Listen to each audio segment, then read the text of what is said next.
Imagine enjoying a movie at the Legends Theater or eating a meal at Applebee's while people around you are carrying loaded guns.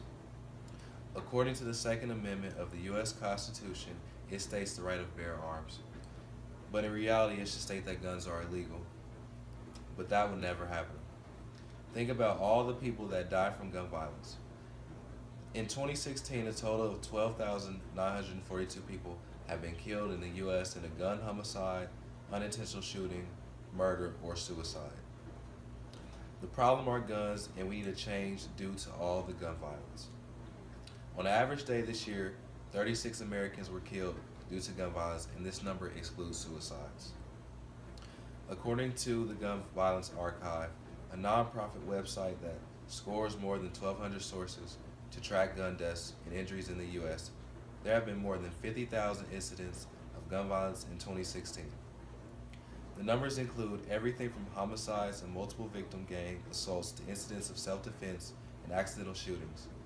The organization records show that more than 12,000 people have been killed with guns this year, but what its numbers do not record due to government reporting practices is a massive hole in the data, the nearly 20,000 Americans who end their lives with a gun each year.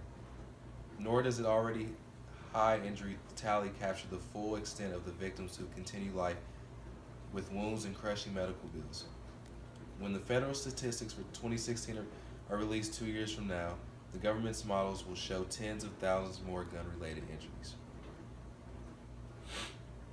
More than twice a day, someone under 18 has been shot and killed. A remarkable 75% of children killed with guns this year have been under the age of 12. Since the mass shooting of Sandy Hook Elementary in Newton, Connecticut, 3 years ago, an American child under 12 has died by intentional and accidental gunfire every other day. According to analysts by NBC News, and those children are far more likely to die from guns held by family members and acquaintances than strangers. On August 8th, 9-year-old Jamla Bolden was killed by a bullet fired into her Ferguson, Missouri home as she did her homework on her bed. Usually when we hear the gunshot, she's the first one who yells, "Mom, they're shooting," her mother told KMOV News, a local news station. "I noticed she wasn't saying anything. That's the main thing I remember, her not moving." There are at least 756 American children have been killed by gunfire this year. Kids younger than 3 have gotten a hold of guns and shot someone at least 59 times this year, a disturbing trend first reported by Christopher Ingram at the Washington Post in October. Most often these toddlers injure or kill themselves, but more than a dozen have shot other people, sometimes fatally. Gun violence prevention advocates say that gun storage requirements and the adoption of smart guns that only fire for their owners can reduce these deaths, but the gun lobby opposes such mandates. In November, after the Post report, 20 Democrats in the U.S. Senate asked the Government Accountability Office to issue a report on the safe storage of guns in American homes. Recognizing gun violence is the first thing that will reduce gun violence.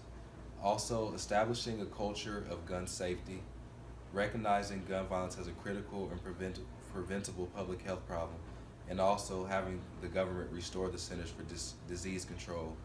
And I feel like this will all reduce a lot of gun violence. And gun violence is the main cause of death, and this is why something needs to be done. The problems are guns, and we need a change due to all the gun violence. Recognizing gun violence as a critical and preventable public health problem all this will reduce gun violence. And this is why I feel that this way about this. Thank you for listening to my speech.